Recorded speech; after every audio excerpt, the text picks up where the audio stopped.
Hello student, this is Dr. Hanman Singh Chauhan and you are watching my channel K for Chemistry। आज हम study कर रहे हैं aromatic amino compound. Aromatic amines are derivatives of ammonia. ये जो है वो अमोनिया के डेरिवेटिव्स हैं। अमोनिया यानी NH3। इन NH3 का एक एच हटाकर उसके स्थान पर हम आर लगा दें, आर मीन्स एलिफेटिक या एरोमेटिक ग्रुप लगा दें तो बन जाएगा एमिनो कंपाउंड। अब अगर एलिफेटिक ग्रुप लगाया तो वो एलिफेटिक एमिनो कंपाउंड बन जाएगा, और यदि हमने एरोमेटिक लगाया तो वो एरोमेटिक एमिनो कंपाउंड बन जाएगा। अब इसमें भी दो तरह के होते हैं ये एमिनो कंपाउंड, एक न्यूक्लियर सब्स्टिट्यूटेड और एक है साइड चेन। अब जैसे माना एरोमेटिक कंपाउंड है, आर बराबर अगर हमने बेंजीन वाले लिया C6H5 लिया है तो वो हो जाएगा एरोमेटिक एमिनो कंपाउंड। अब यदि जो न्यूक्लियर सब्स्टिट्यूट कंपाउंड बताया हमने एक, और दूसरा बताया साइड चेन, अगर NH2 ग्रुप जो है वो रिंग के ऊपर लगा हुआ है तो ऐसे एमिनो कंपाउंड को हम बोलेंगे न्यूक्लियर सब्स्टिट्यूटेड एरोमेटिक कंपाउंड। जैसे एनिलीन है, जैसे डायग्राम में बता रखा है, जैसा पैराटोल्यूडीन है, ये इसमें जो है वो NH2 ग्रुप रिंग के ऊपर लगा हुआ है। दूसरा जो है वो साइड चेन कंपाउंड है। साइड चेन में क्या होता है, NH2 ग्रुप जो है वो रिंग पर नहीं होकर उसकी साइड चेन पर होता है। रिंग के ऊपर लगा हुआ है CH2 ग्रुप, और CH2 जो है उस CH ग्रुप था उसका एक एच हटा के उसके स्थान पर NH2 ग्रुप लग गया। तो यहाँ पर NH2 साइड चेन पर लगा हुआ है, इसलिए ये side chain substituted aromatic amines कहलाएंगे। अब इसको फर्दर अगर क्लासिफाई करें तो ये होते हैं primary, secondary and tertiary amino compound, जिसे हम दूसरी स्क्रीन पर देख रहे हैं। देखिए आप, प्राइमरी, सेकेंडरी और टर्शरी। प्राइमरी उसको कहेंगे यदि NH3 का एक एच हटता है उसके स्थान पर एल्किल या एरोमेटिक ग्रुप लगता है तो उसे हम कहेंगे प्राइमरी एमीन। इसका जनरल फार्मूला हो जाएगा RNH2, जैसा बता रखा है। इसमें डायग्राम में आर के स्थान पर हमने ले रखा है बेंजीन वाला ले रखिए, देखो यहाँ भी देखिए, यहाँ भी देखिए, ठीक है ना। और दूसरा है सेकेंडरी एमीन। सेकेंडरी एमीन्स में क्या होगा, NH3 के दो एच हटेंगे, उसके स्थान पर दो आर लगेंगे। ये दोनों आर जो है वो दोनों एल्किल जो ग्रुप हैं वो दोनों एल्किल भी हो सकते हैं, और दोनों जो है वो एरिल ग्रुप भी हो सकते हैं। दोनों एलिफेटिक भी हो सकते हैं, दोनों एरोमेटिक भी हो सकते हैं, या एक एलिफेटिक या एक एरोमेटिक, ऐसा भी हो सकता है। तो ये हो गया इनका है R2NH, इसका फार्मूला। तीसरा टर्शरी एमीन। टर्शरी एमीन में क्या होगा, NH3 के तीनों एच हट जाएंगे, उसके स्थान पर तीन आर लगेंगे। ये जो तीन आर हैं, दो एलिफेटिक एक एरोमेटिक हो सकता है, या तीनों ही जो है वो एलिफेटिक हो सकते हैं, तीनों ही एरोमेटिक हो सकते हैं। तो इसलिए इनका नाम जो जनरल फार्मूला है R3N, जो यहाँ दिखा रखा है। अब इसमें देखिए N है तो दो एच के स्थान पर तो दो CH से लगे हुए और एक बेंजीन वाला लगी है। इसमें तीनों पे ही बेंजीन वाला लगी है, और ये वाला जो है वो साइड चेन वाला है। ठीक है, अब हम आगे चलते हैं इसकी प्रिपरेशंस के ऊपर। प्रिपरेशंस में पहली प्रिपरेशन है reduction of nitro compound. Nitro compound का हमको रिडक्शन करना है। तो देखिए नाइट्रो कंपाउंड का रिडक्शन, इसके कई तरीके। पहला है नाइट्रो कंपाउंड को रिडक्शन करने का जो है केमिकल रिडक्शन। देखिए इसके अंदर हमने लिया ArNO2, उसको SN प्लस HCl से रिएक्शन कराइए तो SN और HCl आपस में रिएक्शन करके हाइड्रोजन गैस प्रोड्यूस करेंगे। वो जो हाइड्रोजन गैस है वो NO2 को रिड्यूस करके NH2 में कन्वर्ट कर देगी, जैसा कि इसमें डायग्राम में बता रखा है। ये देखिए, ये वाली डायग्राम की बात कर रहे हैं हम। AR के स्थान पर हमने ले लिया C6H5NH2, C6H5NO2 सॉरी, और ये जो नाइट्रो ग्रुप है इसका हमने रिडक्शन किया SN और HCl की प्रेजेंस में। तो SN और HCl ने आपस में रिएक्शन की तो हाइड्रोजन बनी। ये हाइड्रोजन जो है वो NO2 को रिड्यूस करके उसको C6H5NH2 में कन्वर्ट कर देती। इस प्रकार ये एनिलीन बनता है। अब एक दूसरा देखा हमने B वाला है कैटालिटिक रिडक्शन। इसको देखिए, कैटालिटिक रिडक्शन में क्या है, निकल को हमने लिया है कैटालिसिस के रूप में, इस पर अल्कोहलिक सस्पेंशन ऑफ निकल इसको हमने यूज़ किया है, और इससे जो हाइड्रोजन बनी है उस हाइड्रोजन ने क्या किया, ArNO2 जो था उसमें से NO2 ग्रुप को रिड्यूस करके उसको NH2 ग्रुप में कन्वर्ट कर दिया। ये कन्वर्ट हो गया। अब यहाँ पर देखिए C6H5NO2 नाइट्रोबेंजीन है, इसको निकल कैटालिसिस की प्रेजेंस में हमने क्रिया कराई, तो हाइड्रोजन गैस जो बनी उस हाइड्रोजन गैस ने NO2 को NH2 में कन्वर्ट कर दिया, तो ये बन गई एनिलीन बन गई है। अब थर्ड है इलेक्ट्रोलाइटिक रिडक्शन।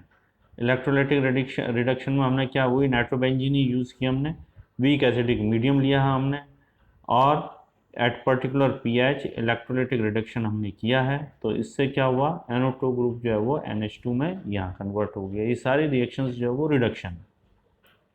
इसके बाद एक और रिडक्शन रिएक्शन है वो नाइट्रोसो कंपाउंड। नाइट्रोसो कंपाउंड का रिडक्शन मतलब बेंजीन वाला है उस पर नाइट्रोसो कंपाउंड लगा हुआ है, नाइट्रोसो फंक्शनल ग्रुप लगा हुआ है बेंजीन वाले पे, इसलिए इसको हमने कहा है nitroso benzene N double bond O। इसका भी हमने रिडक्शन किया SN प्लस HCl की प्रेजेंस में रिडक्शन किया, तो हाइड्रोजन गैस बनी, उसने NO को NH2 में कन्वर्ट कर दिया, ये है। इसके बाद देखिए आप अमोनोलिसिस ऑफ एरिल हैलाइड। जो एरिल हैलाइड है, एरिल हैलाइड, एरिल का मतलब बेंजीन वाला है, CCH5 हैलाइड, उस पर हेलोजन ग्रुप लगा दिया CCH5Cl। इसका हमने अमोनोलिसिस किया मतलब NH3 से रिएक्शन कराई इसकी, Cu2O के प्रेजेंस में 200 डिग्री सेंटीग्रेड और प्रेशर लिया हमने, तो ये जो था Cl जो है वो NH2 Cl हट गया, उसके स्थान पर NH2 आ गया, CCH5 NH2 प्लस H2 और CuCl बन गया है। अब इसके बाद हम दूसरी रिएक्शंस को स्टडी कर रहे हैं, वो है अपनी रिएक्शंस। देखिए आप, ये भी एक रिएक्शन है 2,4 डाई नाइट्रोक्लोरोबेंजीन है, इसकी NH3 वाटर से रिएक्शन कराई, तो ये जो था NO2 ग्रुप NH2 में, NO2 ग्रुप तो वहाँ का मेरा Cl जो है वो NH2 में कन्वर्ट हो गया है। देखिए इसमें एक अमोनोलिसिस ऑफ फिनॉल, फिनॉल का भी हमने अमोनोलिसिस किया in presence of ZnCl2 at 300 degree centigrade, तो जो OH ग्रुप था वो NH2 में कन्वर्ट हो गया, OH ग्रुप के स्थान पर NH2 ग्रुप आ गया। ये अमोनोलिसिस ऑफ फिनॉल है इन presence of zinc chloride, OH group replace हो गया, उसके स्थान पर NH2 ग्रुप आ गया।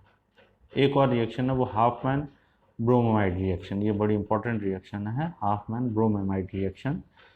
इसके अंदर हम क्या करते हैं, इसके अंदर हम बेंजामाइड का अम्ल लेते हैं RCONH2, बेंजामाइड का अम्ल लिया हमने, R बराबर CCH5 CONH2 ये लेते हैं, दूसरा लेते हैं ब्रोमीन, और थर्ड लेते हैं हम KOH बेसिक मीडियम यूज़ करते हैं इसमें।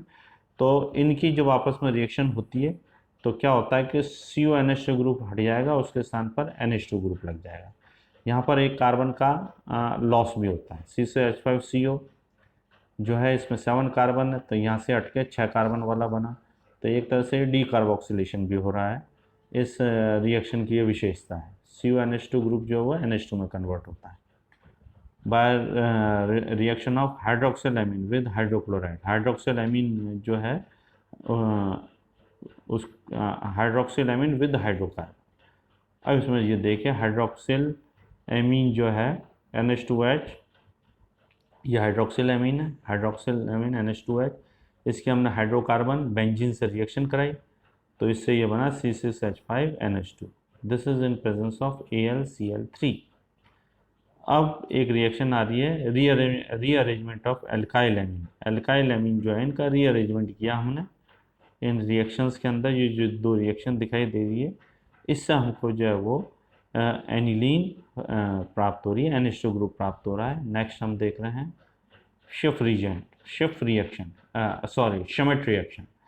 शमिट रिएक्शन के अंदर क्या हो रहा है, हमने एक एसिड लिया है, कार्बोक्सिलिक एसिड है, इसके NH3 से रिएक्शन का इन presence of concentrate H2SO4, concentrate H2SO4 के प्रेजेंस में रिएक्शन का है, तो जो COH ग्रुप था उसके स्थान पर NH2 ग्रुप लग गया है और N2 और CO2 बनी है। बेंजोइक एसिड है, AR के स्थान पर अगर हम CCH5 रखें तो ये बन जाएगा बेंजोइक एसिड। इसके हमने रिएक्शन कराई N3H, N3H जो है वो हाइड्रोजोइक एसिड है। इससे हमने जब रिएक्शन करें concentrate H2SO4 we get aniline and N2 and CO2। Hydrazoic acid जब भी टूटता है तो इससे नाइट्रोजन गैस निकलती है, तो नाइट्रोजन गैस निकले और एक एन जो था वो CCH5 के साथ रिएक्शन करके और इसने बना लिया है एनिलीन। अब एक और रिएक्शन इसमें एजो कंपाउंड है, reduction of azo compound. Azo compound means N double bond N, किसी भी कंपाउंड में अगर एन डबल बॉन्ड एन आ जाए वो एजो कंपाउंड का ग्रुप होता है। तो यह है azo compound, A R N double bond N A R, ये एजो कंपाउंड है। इसका हमने निकल कैटालिसिस के प्रेजेंस में रिडक्शन कराया तो ये बन गया हाइड्रोजो कंपाउंड बन गया। दोनों एन के पास एक एक एच लग गया तो ये हो गया हाइड्रोजो कंपाउंड। इसका फिर हमने रिडक्शन कराया इन प्रेजेंस ऑफ निकल कैटालिसिस तो ये बन गया एरेल एमीन। यहाँ हम NH2 ग्रुप की रिएक्शन अब पढ़ रहे हैं। रिएक्शंस ऑफ NH2 ग्रुप, जो एनिलीन है, बेंजीन वाला है, उसके साथ NH2 ग्रुप लगा हुआ है। इसमें दो तरह की रिएक्शंस होंगी, एक बेंजीन वाले के रिएक्शन और एक NH2 ग्रुप की रिएक्शन। तो पहले हम NH2 ग्रुप की रिएक्शन पढ़ रहे हैं। तो आप इसमें देखेंगे कि NH2 में जो N है उसके बाद एक लोन पेयर है, ये लोन पेयर रिंग के अंदर चला जाता है तो ये आ जाता है प्लस एम इफेक्ट आ जाता है। लोन पेयर सिंगल बॉन्ड और डबल बॉन्ड तो ये प्लस एम इफेक्ट आता है। प्लस एम इफेक्ट आने से रिंग में इलेक्ट्रॉन डेंसिटी बढ़ जाती है और रिएक्शन जो है वो एक्टिवेट हो जाती है। अब इसमें देखिए, इसके हमने जब HCl से रिएक्शन करे थे, HCl जो था इससे रिएक्शन करके हाइड्रोक्लोराइड सॉल्ट बना दिया, aniline hydrochloride, aniline hydrochloride salt बन गया। ये इसका बेसिक नेचर है। एसिड से रिएक्शन कराए, CH3COH से रिएक्शन कराए तो ये बन गया एनिलीनियम एसीटेट बन गया, एनिलियम सल्फेट बन गया। तो एसिड से रिएक्शन कराने पर ये सॉल्ट बन रहा है, इसका मतलब ये बेसिक नेचर जो है वो शो कर रहा है। इसी प्रकार हमने एक रिएक्शन है एल्काइलेशन कराया। एल्काइलेशन करने के लिए हम क्या करते हैं, एल्काइलेशन करने के लिए हम एल्किल हैलाइड से रिएक्शन कराए, C6H5NH2, इसकी हमने एल्काइल हैलाइड से रिएक्शन कराई। एल्काइल हैलाइड से रिएक्शन करते हैं, ऐसी स्थिति में क्या हुआ, H रिप्लेस हो गया NH2 का, उसके स्थान पर R लग गया तो ये बन गया एन एल्किल एनिलीन। एन के ऊपर एल्किल ग्रुप लगा तो एन एल्किल एनिलीन बन गया। एक तरह से ये जो है वो सेकेंडरी एमीन बना है। दूसरा हम देखें तो ये देखिए, और उसकी और आगे रिएक्शन कराई हमने RX के साथ तो एक एक करके H हटेगा, उसके स्थान पर एल्किल ग्रुप लगता जाएगा तो ये जो है वो प्राइमरी एमीन से सेकेंडरी, सेकेंडरी से टर्शियरी एमीन बनते चले जाएंगे। इस तरह से है ये रिएक्शन। अब एक असाइलेशन, असाइलेशन में देखो CH3CO ग्रुप को ऐड करना होता है इन प्रेजेंस ऑफ pyridine। तो एनिलीन है C6H5NH2, इसकी एसिटिल क्लोराइड से हमने रिएक्शन कराए, CH3COCl RCOCl जिसको हम कहते हैं, CH3COCl से रिएक्शन कराए इन प्रेजेंस ऑफ pyridine। तो क्या हुआ, इसका एक H हटा, उसके स्थान पर COCH3 ग्रुप लग गया, एक H हटा, उसके स्थान पर COCH3 ग्रुप लग गया तो ये बन गया एसिटेनिलाइड और HCl बना इन प्रेजेंस ऑफ pyridine। अब इसमें देखो, पहले हमने एसिटिल क्लोराइड लिया था, अब यहाँ हम ले रहे हैं बेंजोइल क्लोराइड। तो बेंजोइल क्लोराइड में क्या होगा, R के स्थान पर C6H5 आ जाएगा, ये है C6H5NH2 plus benzoyl chloride C6H5COCl। तो वैसे ही एक H हटेगा, उसके स्थान पर CO6H5 ग्रुप लगेगा तो ये बन गया C6H5NH CO6H5, ये हो गया बेंजिलिडीन, बेंजेनिलाइड है ये। जैसे ऊपर था एसिटेनिलाइड क्योंकि एसिटिल ग्रुप था, अब यहाँ बेंजोइल ग्रुप है तो ये बेंजेनिलाइड कहलाएगा। On reaction with aniline with acetic anhydride, अब ये एनिलीन के एसिटिक एनहाइड्राइड से हम रिएक्शन कराना तो ये रिएक्शन वैसे की वैसी है जैसे ऊपर दिखाई गई है। देखिए इसमें CH3CO का ट्वाइस O है, एनहाइड्राइड का, एसिटिक एनहाइड्राइड का यही फार्मूला है, CH3CO का ट्वाइस O, मतलब CH3CO ग्रुप जो है वो दो है इसमें और दोनों ग्रुप एक O से जुड़े हुए हैं। तो क्या होगा ऐसी स्थिति में, NH2 का एक H CH3CO से क्रिया करेगा और एक O पहले से ही उसके पास, तो ये बन जाएगा CH3COOH। एक जो CH3CO है वो H के स्थान पर लग जाएगा तो ये बन जाएगा C6H5NHCOCH3, C6H5NHCOCH3 बन जाएगा ये एनिलाइड्स जिसको हम कहते हैं। अब इसके बाद है सल्फोनेशन। सल्फोनेशन में क्या होगा, एक H हटेगा, उसके स्थान पर जो है वो सल्फोनिल ग्रुप लग जाएगा। चलिए इसके बाद हम स्टडी कर रहे हैं Grignard reagent, reaction with Grignard reagent, RMgX के साथ रिएक्शन कराना है इसकी। RMGX बड़ा इंपॉर्टेंट रीजेंट होता है। इसके साथ जब हमने रिएक्शन कराई तो देखें क्या हो रहा है इसमें। RMGX के स्थान पर Br ले लिया हमने, हमने इसके साथ रिएक्शन कराई है तो ये बन गया H जो था वो R से रिएक्शन करेगा। NH2 का जो H था उसने R के साथ रिएक्शन की तो ये तो बन गया हाइड्रोकार्बन, और ये बना C6H5NHMgBr। ये जो है एक्टिव हाइड्रोजन है। RMGX जो है कोई भी एक्टिव हाइड्रोजन से क्रिया करेगा तो उसका एक H अपने साथ लेकर और बना लेगा हाइड्रोकार्बन। तो NH2 के अंदर जो ये H है ये एक्टिव हाइड्रोजन है तो ये बन गया हाइड्रोकार्बन और बना C6H5NHMgBr। नेक्स्ट अपन देख रहे हैं यह कंडेंसेशन विद एल्डिहाइड। एल्डिहाइड के साथ जो रिएक्शन कराना है कंडेंसेशन है। इसमें आप देखेंगे C6H5NH2, इसके हमने बेंजल्डिहाइड से रिएक्शन का है CH5CHO, तो H2O निकला है और ये ग्रुप एज इट इज़ जुड़ जाता है। H2 ग्रुप लगा, कंडेंसेशन हो गया C6H5 and double bond C6CH ये इसको हम शिफ्ट रीजेंट कहते हैं, शिफ्ट बेस। ये शिफ्ट बेस कहलाएगा C6H5 single bond and double bond CH shift base है। इसकी प्रेजेंस ऑफ निकल कैटालिसिस, इसका जब हमने रिडक्शन कराया तो रिडक्शन कराने पर क्या हुआ, जो एक N है उसके साथ लग जाएगा H तो ये बन जाएगा फिनाइल बेंजालेमीन। फिनाइल बेंजालेमीन ये बन जाएगा। अब इसमें देखिए आप, एक है डाई एजोटाइजेशन, जो एनिलीन है उसका डाई एजोटाइजेशन आसानी से होता है, लेकिन उसको करने के लिए प्रोसेस है, बड़ी टिपिकल प्रोसेस है। प्रोसेस ये है कि NaNO2 और HCl आपस में रिएक्शन करेंगे तो बनेगा HNO2 नाइट्रस एसिड। ये नाइट्रस एसिड जो है वो हाईली रिएक्टिव है बिकॉज ऑफ अनस्टेबल। अब ये जो है आपस में रिएक्शन करेगा तो रिएक्शन करने से ये जो है एनिलीन से बनता है बेंजीन डाइजोनियम क्लोराइड बन जाएगा। देखो जैसा इसमें रिएक्शन बता रखा, पहले में HNO2 बना है, अब ये HNO2 बना, अभी C6H5NH2 HCl से रिएक्शन करके उसका हाइड्रोक्लोराइड बना रहा है। उसका हाइड्रोक्लोराइड जो है वो HONO से क्रिया करेगा HNO2 से और ये बन जाएगा बेंजीन डाइएजोनियम क्लोराइड। इसके अलावा ये है कार्बिलैमिन रिएक्शन, ये भी देखें आप। कार्बिलैमिन रिएक्शन भी बहुत इंपॉर्टेंट है। एनिलीन जो है वो chloroform CHCl3 in presence of base KOH, 3 part होंगे KOH के, उनसे जब ये रिएक्शन करेगा तो आइसोसाइनेट बन जाएगा, फिनाइल आइसोसाइनेट C6H5NC, और KCl और H2 बनता है। ये प्राइमरी एमीन्स की रिएक्शन है ये कुल मिला के। इसके अलावा एक और रिएक्शन है, रिएक्शन विद कार्बन डाइसल्फाइड।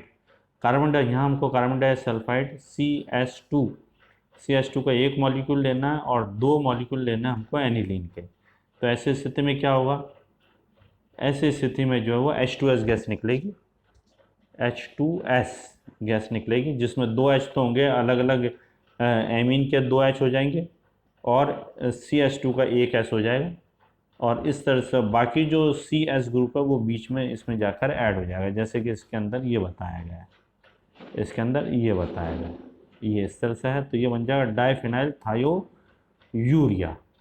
चलिए स्टूडेंट्स, आज के टॉपिक में बस इतना ही। हम स्टडी जो है और आगे करेंगे और आगे और वीडियो बनाएंगे आप लोगों के लिए। आप ज़्यादा से ज़्यादा हमारे चैनल को सब्सक्राइब करें, और कोई बात हो, कोई टेक्निकल मिस्टेक हो तो आप जो है कमेंट बॉक्स में जाके कमेंट कर सकते हैं। Thank you very much.